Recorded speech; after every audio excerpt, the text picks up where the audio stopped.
Shalom. All right. We got all the brothers together from different camps. We got, GMS Memphis, GMS Louisiana Saints. We down here and we collaborating with the brothers from GMS Mississippi, man. All right. Of course, you got the other brothers coming in from different places. But the Lord brought us together today in the spirit.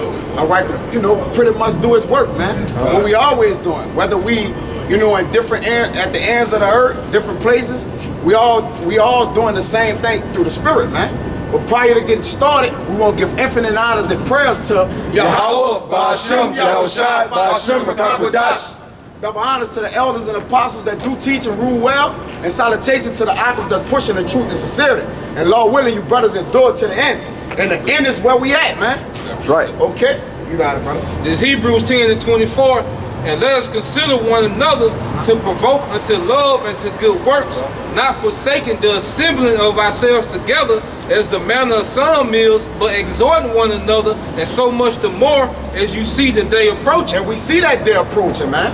And that forsaking of the assembly is who? The brotherhood, man. All right, to bring out the word of the Lord, man. Ultimately, the Lord brought us together through joint participation, man, that we must come together to forward and usher in the kingdom of heaven, man. All right? The Lord have manifested His word on the earth, man. The Lord word going before His name, man. All right? And we out here proclaiming the word of the Lord. We are not self-proclaiming Israelites, man. All right? We bringing out the word of Yahweh, Yahushua. Go ahead.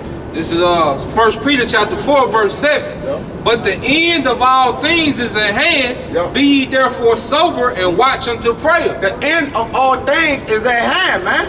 All right, but we still not saying, Baba Kasha, you can give me on Jeremiah 8 and 20, I believe. All right, because though at the end is at hand, we still have work to do. What Paul said, I have fought the good fight. I have finished the course. I have kept the faith. All right, but we're still not to let, Baba Kasha, you can give me on Hebrews 12 and 1 from the top, brother. All right, we're not to let sin beset us, man, in this race, man. Understanding that though, we are at the end of the end, because when Yahushua pretty much was put on the cross, that was the beginning of the end. All right, we at the tail end of our salvation, man, but we still are not yet saved, so we still have work to do. Read something real quick. Yeah, come. This is the book of 2nd Ezra, chapter 16, verse 76. And the God of them who keep my commandments and precepts, saith the Lord power, let not your sins weigh you down, and let not your iniquities lift up themselves. Right, because even though we're in a society full of wickedness, all right, we're not to reflect on the old thing, because what they do, that holds you back from moving forward, man.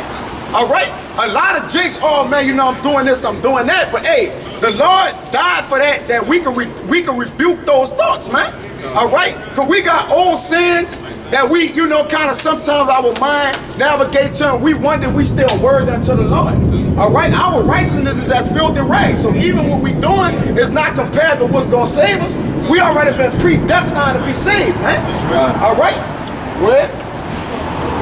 You offended with what you had? Jeremiah 8 and 20. Yeah, that's Jeremiah 8 and 20. This is the book of Jeremiah chapter 8, verse 20. Yep. The harvest is past and the summer is ended, and we are not saved. We not saved yet, man. Because a lot of jakes think they saved, man. Oh, I'm winning souls. I'm doing this and doing that. Right. You're not saved according to Yahweh Yahushua. Have the prophecies been fulfilled where the Lord gonna crack the sky, traveling in the greatness of His strength with His angels? That haven't happened yet. That's in Isaiah. That's the old. All right? So the Lord haven't came back with the whole host of army to defend Jerusalem, man. Going back to Isaiah 31 and 5. That's some help. It's the book of Luke, chapter 1, verse 70 and 71. As He spake by the mouth of His holy prophets, which have been since the world began, that we should be saved from our enemies and from the hand of all that hate us. Right. We should be saved from our enemies in the hands that hate us. The last time I checked, our enemies are lively against us. You can grab that in Psalms. Psalms, I believe it's like 38. You want to say? Our enemies are still lively against us, meaning we are still in the hands of our oppressors. Give me Exodus. If a man stealeth a man and be found in his hand, Baba Kasha. Got one real quick. All right, yeah. You got it in the Psalms. Our enemies are lives against us. Bring out what you got, brother. It's Deuteronomy 12 and 9. For ye are not as yet come to the rest and to the inheritance which the Lord Yahweh your power giveth you. That's right. We have not came into our rest that the Lord have given us, man. Because when you at rest, man, hey, there's no war on each side. There's no direct aim at your life, man. Because right now we still under the curse in Deuteronomy 68 and 66. I mean 28 and 66. Bible Shah, if one of y'all brothers could grab that. Our life is still hanging in doubt before our enemies, man. All right, we still getting Jake still getting what wrongfully killed, being choked out. Jacob still getting choked out unjustly, shot down by mistaken identity. All right, our life still hanging in doubt. You got that? Yeah, I got that. You found it? Yeah. All right, come give me that. In Psalms 38 and 19. Deuteronomy 28 and 66. Go ahead. I started at 18. Yeah, it said, for I will declare my iniquity, I will be sorry for my sin, but my enemies are lively, and they are strong, and they that hate me wrongfully are multiplied. Right, because when we're in the hands of Yahweh Shah, no harm shall come nigh thee, man. Once we're in the kingdom of heaven, we don't gotta worry about if our oppressors is sitting on their beds thinking about how they can further the oppressors. We don't gotta worry about fluoride in our water. All right, we don't gotta worry about GMO foods, man. All right, we still, last I checked, we still at Walmart in a society where we gotta get food from our enemy, man. Okay? You gotta get clothes from your enemy. Everything, man. You gotta want all things. Like Jake talking about this Black Tuesday, well, they ain't not gonna spend no money. Well, you gotta pay rent. You gotta pay your life. So you cannot spend money on Tuesday, but shit, you eventually gonna have to come see him, man. Yeah. You know, ain't no getting around it because what? You are still, all right, in the hands of your captive, man. All right, like the scripture say that the captive exile hastened to be loose. All right? And to understand, you know, that you are in captivity, all right, is half of the battle, man. You know, now you got to understand you got a savior that's going to physically come get you from this situation, man. And Jake don't understand that, man. Like I said, you know, you know anything about when you put people in captivity, like when you take them from this land, you're supposed to let them go back to where you got them from. So we never left. We never went back to no Africa or nothing like that. We stuck in America. So that's proof that we still in captivity. I got the scripture to back it up. This is Baruch 3 and 8. Behold, we are yet this day in our captivity, but thou hast scattered us for a reproach and a curse to be subject to payments, according to all the iniquities of our fathers, which departed from the Lord our power. Right, and we subject to payments. Last I checked, we paid taxes. I just got my check yesterday. Taxes came out. So what type of time we on, man? All right, we still in the hands of our oppressors, man. Right, bro. All right, this is not Jake living in a virtual reality of the world that they in, man. A false reality, man. Nothing is bro. Jake just bro. Just bring out the scriptures out. This is Jeremiah 31 and 10. Yep. Hear the word of the Lord, Yahweh by Shemal Shah, O you nations, and declare in the isles afar off and say, he that scattered Israel will gather him and keep him as a shepherd doth his flock. For the Lord hath redeemed Jacob and ransomed him from the hand of him that was stronger than he. That's right, because the Lord said Israel shall be saved. Going to what? Malachi, and the sons of Jacob will not be consumed, man. We still being consumed, man. All right, they ain't in the kingdom of heaven. In the kingdom of heaven, there's absolutely nothing your enemies can do against you, man. Okay? Right now, we still at the mercy of the heathen, man. They still sitting in lurking places, seeking out the poor privately. All right? They are taking from the needy, okay, and feeding themselves, okay? They furthering what? They furthering themselves. They passing gifts to each other, saying that what? We have the gifts of the Lord, man. Yeah. The Lord have blessed us, man. Jake, you got it? Yeah, you got it. They was saying like Jacob like a worm. Like Jake don't have no physical protection from nothing. Nothing, yeah. You know, the Most High is the only protecting, so that's who's gonna save her. That's right. And then Jake gotta understand what salvation is. You see, church people say they saved, but they don't understand the definition of salvation. Yeah. Salvation, all right, when you go into it, all right, is to be rescued from harm or from death. Yeah. You know? So you're still, you know, subject to death. The fact that you can die lets you know that you're not saved according to the scriptures, man. You know, and we're gonna get a precept to bag it up. This is Isaiah 25:8, and it says, "He will swallow up death in victory, and the Lord power will wipe away tears from all faces." Read 7. Okay, come. This is Isaiah 25:7, and he will destroy in this mountain the face of the covering cast over all people, and the veil that is spread over all nations. Right, a veil is a stumbling block before who? All of the people, man. That's why they still can't see that they're still in captivity to this day. The elder brought out behold, meaning look, we're yet in our captivity, man. Okay, we still in our captivity, man. Long as we out here bringing it out on the street corners, and in America we're in captivity, man. All right, because we protesting, man. Protest our power. We testifying the word of the Lord openly to the people. In the kingdom of heaven, it said, "You shall not have to teach your neighbor to know the Lord, for they all shall know him." We're gonna be in our rest. We're gonna be in our rest there, man. You got it out. And that's why he said, "What? Give him no rest until you make Jerusalem a praise in the earth, man." So Jerusalem ain't a praise in the earth, man. We still buy words, all right, and despise, man. Right. You know. So go down to verse 8. He said, "He will swallow up death in victory, and the Lord power will wipe away tears from off all faces, and the rebuke of his people shall he take away from off all the earth. For the Lord, Yahweh Shema Shah, has spoken it, man." Right. So we gonna get death. I mean, we're gonna get victory over death, man. That's included with the salvation of Israel, man. Because why do we die? Because of sin. You know, so we don't need to only get delivered from Esau either. We gotta get delivered from these chains of darkness, which is these bodies, man. They're subjugated to sin, man. You see, Jake don't know what he's speaking of when he talking about equality and salvation. They don't know what they speak of, man. They don't understand what they saying, man. We talking about salvation according to the Bible, man.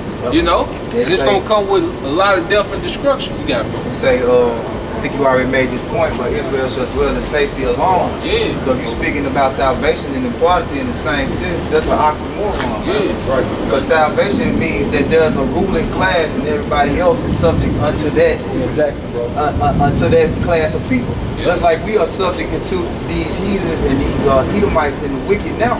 Yeah. See, they in their heaven. They got salvation. See, because can't nobody do nothing to them but the Most High. That's the position that's going to be flipped around when we get on the dominion seat. Ain't never been no equality on the earth since the beginning. They never had no equality. That's a new thing, even to say a term like that, equality. That's a new thing on the earth. If you go back into the book of Genesis, the 10th chapter, when the Heavenly Father divided the nations, there's always been division. When the Lord comes back, He's going to separate what?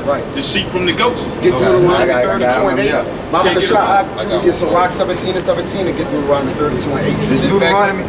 Oh, wait, It's Isaiah 25:9, and it shall be said in that day, lo, this is our power.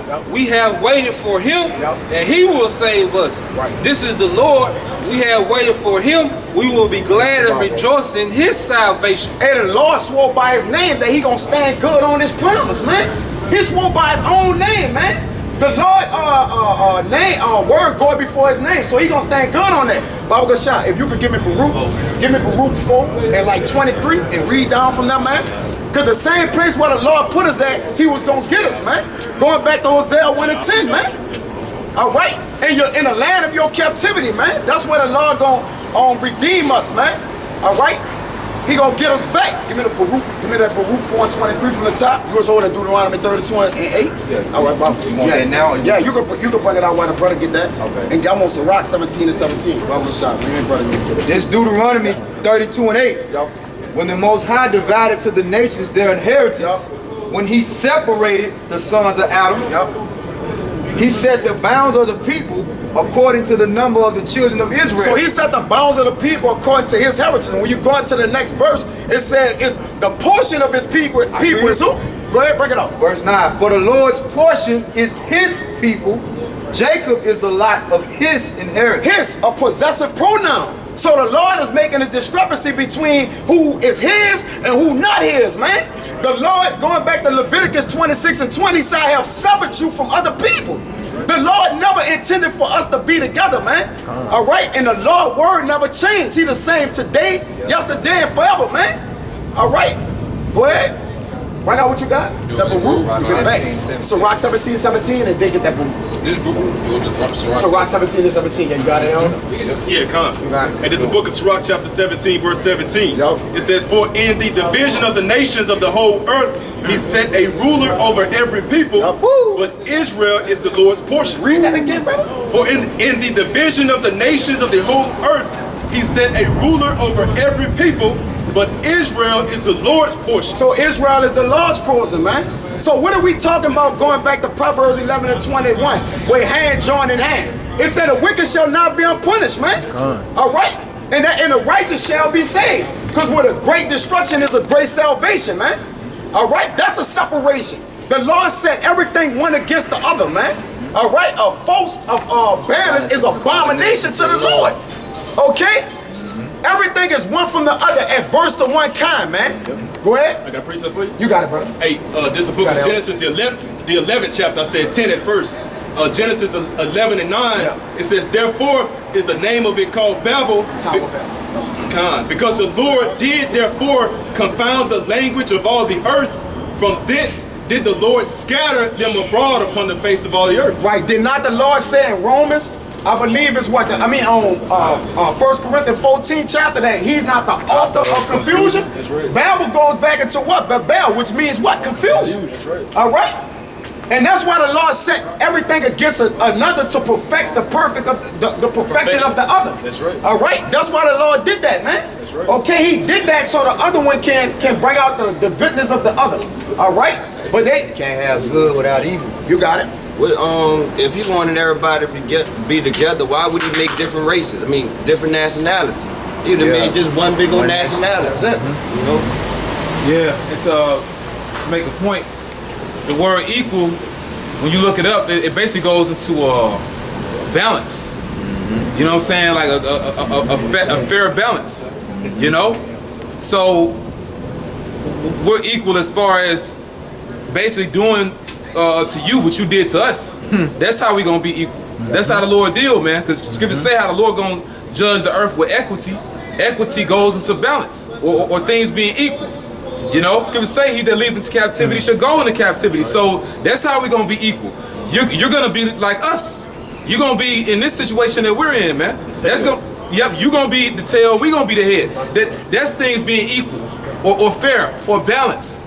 That's how the Lord gonna judge when he come back, man. You got it, bro. Yeah, we gonna prove that scripturally, man. Get that proof, yeah. Getting even. Before, yeah. The Lord is, the Lord is about payback. Right. The Lord is about recompensing everything. Everything you look in the scripture, he even recompense good. All right, if you do good, I'm gonna recompense you for that. I got a reward for that, man. All right, go ahead. Universal law. That's they, it. They Yep. have self-justice. Yeah, that's a universal law with the Lord. Recompense coming for good or bad. Going to what? Colossians 3:25, Exodus 12 and 13. I mean, Ecclesiastes 12 and 13.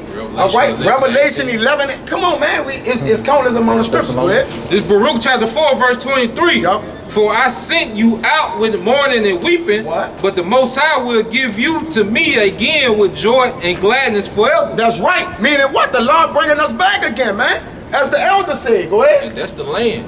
Yup. See, that's symbolic of the land speaking, because that land is mourning because the true people aren't there, man. Yup. That land was created for us, man. Because the earth has a spirit, That's and the right. spirit of Israel was created for the Israelites, man. Yeah, Right. See? Yeah, that land, Jerusalem, that Jerusalem crying out. Yeah. In that verse, because scriptures say how Jerusalem shall be trodden down of the Gentiles right now. So our land, like I said, that land got a spirit. Bearing the shame of the heathen. Bearing shame of the heathen. It's crying out right now, man. Hey, can I bring this out real quick? It's the book of Baruch, chapter 4, verse 20. Spirit. I start at 21. It says, be of good cheer, O my children. Yep. Cry unto the Lord, and he shall deliver you from the power and hand of the enemies. Yep. For my hope is in the everlasting. And this is what the land's saying, man. That's right. You know? It's Jerusalem morning. Yep. For my hope is in the everlasting, that he will save you, and joy is come unto me from the Holy One, because of the mercy which shall soon come unto you from the everlasting our Savior. Hey, the Lord, plenty is in mercy. If you can't, give me Psalms 124 from the top. Yeah. So you finished what you had? Last verse. All right, go ahead. It says, "For I sent you out with mourning and weeping, but Yahweh will give you to me again with joy and gladness."